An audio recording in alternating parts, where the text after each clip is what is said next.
Halos 200,000 pesos naman po ang natangay ng mga online scammer mula po sa isang residente sa Manawag matapos umanong mabiktima ng panibagong online scam noong Mayo 30. Ayon sa kapulisan, nakatanggap umano ang biktima ng email na nagpapakilalang mula sila sa isang bangko.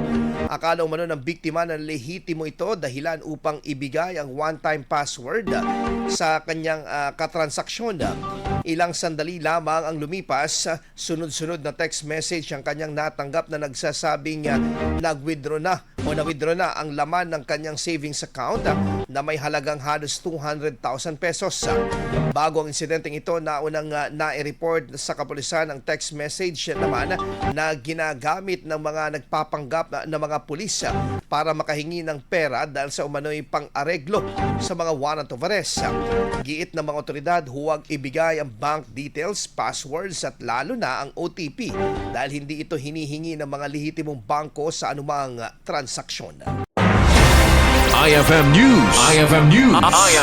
IFM News.